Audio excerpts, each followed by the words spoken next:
সৰ্বভাৰতীয় INISS পৰীক্ষাত উজলিল অসম সন্তান ডক্টৰ মহিউদ্দিন।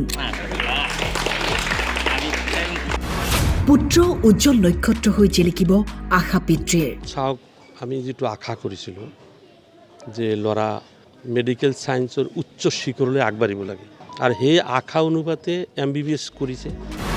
ভৱিষ্যতে মেডিকেল সায়েন্সত উচ্চ শিখৰলৈ আগবাঢ়ি যাব বুলি বিশ্বাস। আৰু ভৱিষ্যতত আৰু ইয়াতকৈ আৰু যদি সুপ্ৰিমো কিবা আছে মেডিকেল সায়েন্সত সেই শিখৰলৈও আগবাঢ়িব বুলি মোৰ এটা দৃঢ় আশা আছে। এইমছত কাৰ্ডিঅলজি ছুপাৰ স্পেচিয়েলিটি DM পঢ়াৰ সুযোগ লাভ কৰিছে অসম সন্তান ডক্টৰ মহিউদ্দিনে। পুত্ৰৰ এই সাফল্যত গৌৰৱান্বিত পিতৃ মাতৃ। মই ল'ৰাৰ ৰিজাল্টত বহুত আনন্দিত। ল'ৰাই বহুত হাৰ্ড লেবাৰ কৰিছে আৰু সেই হিচাপে তাৰ ৰিজাল্টটো আহিছে আৰু কি ক'ম।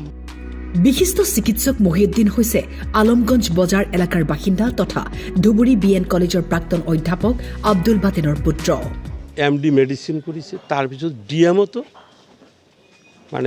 ভাল ৰেংক পাই এইমছত সি এডমিশ্যন ল'বলৈ গৈ আছে। চিকিৎসা বিজ্ঞানৰ মেধা ছাত্ৰগৰাকীয়ে মেডিকেল বিভাগত উত্তীৰ্ণ হৈ প্ৰথমে বৰপেটা মেডিকেল কলেজ হাস্পতাল আৰু পাছলৈ কোকৰাঝাৰ অসামৰিক চিকিৎসালয়ত সেৱা আগবঢ়াই আহিছিল। চিকিৎসা সেৱা আগবঢ়োৱাৰ সমান্তৰালে মেডিচিন বিভাগৰ চিকিৎসকগৰাকীয়ে একাগ্ৰতাৰে অধ্যয়ন কৰি গৈছিল। মেডিকেল সায়েন্সৰ উচ্চ শিখৰলৈ আগবাঢ়িব লাগে আৰু সেই আশা অনুপাতে MBBS কৰিছে, MD মেডিচিন কৰিছে, তাৰপিছত DMতো ভাল ৰেংক পাই এইমছত সি এডমিশ্যন ল'বলৈ গৈ আছে। 2024 সৰ্বভাৰতীয় INISS পৰীক্ষাত অৱতীৰ্ণ হৈছিল ডক্টৰ মহিউদ্দিন আৰু ঘৰখনলৈ আহিল সকলোৱে অধীৰ আগ্ৰহেৰে অপেক্ষা কৰি থকা সেই ভাল খবৰটো। ইমান ডিউটি কৰাৰ মাজতে যিমান লেবাৰ কৰিছে সেই হিচাপে তাৰ ৰিজাল্ট হৈছে। গতিকে বহুত কষ্ট কৰিব লাগে, কিবা এটা পাবলৈ হ'লে বহুত কষ্ট কৰিব লাগে আৰু তেতিয়াই তাৰ আপোনাৰ কৃতকাৰ্যতা আহে।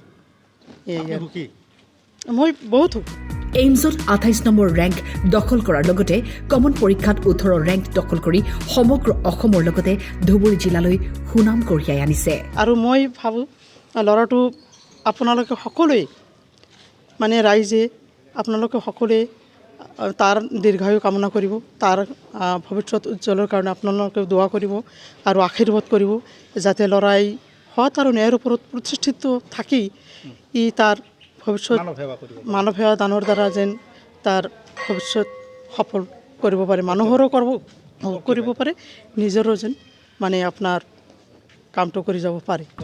বিজ্ঞানৰ ছাত্ৰগৰাকী আজি নিজ বাসগৃহত উপস্থিত হোৱাৰ লগে লগে পৰিয়ালৰ লোকৰ লগতে স্থানীয় ৰাইজৰ মাজত এক আনন্দময় পৰিৱেশৰ সৃষ্টি হয়। পৰ্বতঝোৰৰ পৰা মফিজুৰ ৰহমানৰ ৰিপৰ্ট, টাইম 8।